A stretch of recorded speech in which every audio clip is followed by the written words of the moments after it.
नमस्कार। हमारे चैनल अर्थात प्रसारिका पर आपका स्वागत है। आज की वीडियो में हम कुछ महत्वपूर्ण बातों पर चर्चा करेंगे। मुझसे कई लोगों ने संपर्क किया और कहा कि सर, सबने अपने अपने अनुसार आज की घटनाओं पर वीडियो बना चुके हैं, जैमनी का एंगल नहीं आया अभी तक। मुझसे कई लोगों ने संपर्क किया, कहा कि सर, अभी तक जैमनी का एंगल नहीं आया।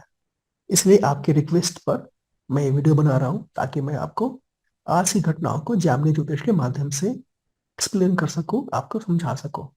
जब भी हमें देश में हो रही घटनाओं को जानना है, तो हमें जो फाउंडेशन होरोस्कोप है, यानी 1947 का जो होरोस्कोप है, 1947 की जो कुंडली है, उसको आधार बना के हम कोई भविष्यवाणी करेंगे तो वो सटीक आती है।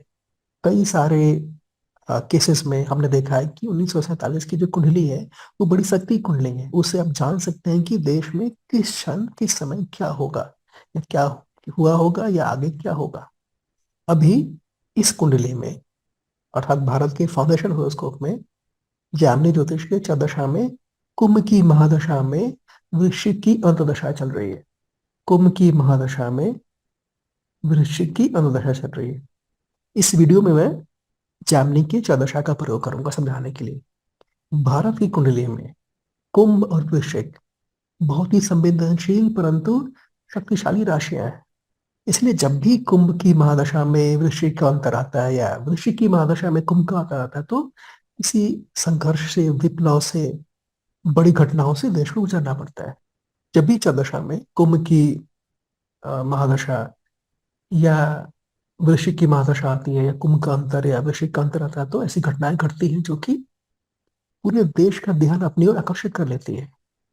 और यहाँ मैं आपको याद दिला देना चाहता हूँ कि जब देश में वृश्चिक की महादशा में कुंभ का अंतर आया तो क्या हुआ था। अभी कुंभ की महादशा में वृश्चिक का अंतर है, मैं बात कर रहा हूँ वृश्चिक की महादशा में कुंभ के अंतर के बारे में। देखिए, ये वृश्चिक महादशा है। वृश्चिक महादशा में कुंभ का अंतर आया था 11 अप्रैल 1984 से लेकर 11 नवंबर 1984 के बीच में। आपको स्वयं पता है, इस समय में, इस अवधि में कैसी कैसी घटनाएं हुई थी। ऑपरेशन ब्लू स्टार, जब स्वर्ण मंदिर में बहुत सारे आतंकवादी घुस गए थे, उसको निकालने के लिए भारतीय सेना ने एक ऑपरेशन चलाया था, ऑपरेशन ब्लू स्टार। वो इसी पीरियड में हुआ था। इसी पीरियड में इंदिरा गांधी की हत्या हुई थी, और इसी पीरियड में सिख विरोधी दंगे हुए थे। नहीं, वृश्चिक में कुंभ का अंतर था। तो देखिए कितना कुछ हुआ था। इसने पूरी देश की गति को बदल दिया। और आज भी उन घटनाओं को हम याद करते हैं। इसलिए कुंभ में भी वृश्चिक का अंतर भी यादगार होने जा रहा है। अभी कुंभ की महादशा में वृश्चिक का अंतर चल रहा है। ये अंतर कब शुरू हुआ? 12 अप्रैल 2025 को। और कब समाप्त होगा? 14 नवंबर 2025 को। इसी अवधि में पहलगाम हुआ, और इसी अवधि में ऑपरेशन सिंदूर हुआ। इस अवधि में पीड़ा का भी विषय बना, युद्ध का भी विषय बना, और जब हम युद्ध में विजयी हुए तो एक हर्ष का भी विषय बना। परंतु यहीं पर सब कुछ रुकने वाला नहीं है। देखिए, कुंभ की महादशा और वृश्चिक की अंतदशा, जब इन राशियों की दशाएं आती हैं, तो कुछ न कुछ विशेष अवश्य होता है, अच्छा या बुरा। भारत की नई कुंडली में कुंभ एक बहुत ही पावरफुल राशि है। वैसे ही वृश्चिक भी एक पावरफुल राशि है, परंतु दोनों के स्वामी अच्छे स्थानों पर नहीं है। कुंभ का स्वामी शनि अपने से छठे में चला गया, अर्थात कुंभ से छठे में चला गया है। वृश्चिक का स्वामी अपने से आठवें में चला गया है। वृश्चिक में केतु बैठा हुआ है, और वृश्चिक का स्वामी अपने से आठवें में गया हुआ है। और वहां पर मंगल, उसका स्वामी ज्ञाति कारक भी है, जो समस्या दिखाता है। और मैं आपको एक बात बताना चाहता हूँ, जब भी आप चरदशा एनालाइज करें, तो अवश्य देखिए कि जिस राशि की दशा चल रही है, उसका स्वामी कहाँ जाके बैठा हुआ है। उस भाव का महत्वपूर्ण रोल रहेगा घटनाओं में।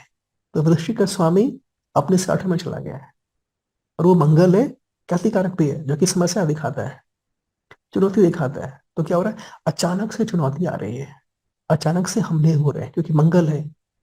आतंकी हमले, युद्ध, गोली चलना, बम फूटना, संघर्ष होना। इसलिए भी वृश्चिक की दशा, अंतदशा बहुत ही कष्टकारी होती है, या अचानक से बहुत सारी घटनाएं हो जाती है उसमें। अर्थात दोनों राशियों के स्वामी अच्छे जगहों पे नहीं बैठा हुआ है। साथ ही वृश्चिक राशि इस कुंडली के सातवें घर में आती है। सातवां घर किस चीज का है? मंडेन ज्योतिष में अर्थात मेदिनी ज्योतिष में सातवां घर ओपन वारफेयर अर्थात खुला युद्ध का होता है, जिसमें युद्ध होता है, संघर्ष होता है, दुश्मन से लड़ाई होती है। इसीलिए वृश्चिक में वो सब कुछ हुआ। और अभी इस अंतर्दशा में 1 माह से ही थोड़े दिन अधिक हुए हैं, अभी लगभग 6 माह बचा हुआ है। तो आगे और भी बहुत कुछ होगा, संघर्ष होगा, आतंकी गतिविधियां होंगी, समस्याएं होंगी, और बहुत ही अचानक से घटनाएं होने लगेंगी। वृश्चिक के बाद धनु की अंतर्दशा आएगी, क्योंकि 8वें घर की अंतर्दशा है। ये भी अच्छी नहीं होगी। धनु की अंतर्दशा भी बहुत अच्छी नहीं जाने वाली, क्योंकि धनु मंगल से दृष्ट है, मंगल ज्ञाति कारक है, उससे दृष्ट है। और नवांश में धनु राशि में मंगल अर्थात ज्ञाति कारक जाके बैठा हुआ है। आपको याद होगा, पहलगाम से पहले पुलवामा हुआ था, जो फरवरी 2019 में हुआ था। उस समय धनु की अंतर्दशा चल रही थी, मीन की महादशा में धनु की अंतर्दशा चल रही थी, उसी में पुलवामा हुआ था। इसलिए जब धनु की अंतर्दशा आएगी इसलिए जब धनु की अंतर्दशा आएगी नवंबर 2025 के बाद, उसमें भी आतंकी घटनाओं की संभावनाएं हैं। इसलिए सरकार को, जनता को, सबको सतर्क रहना है।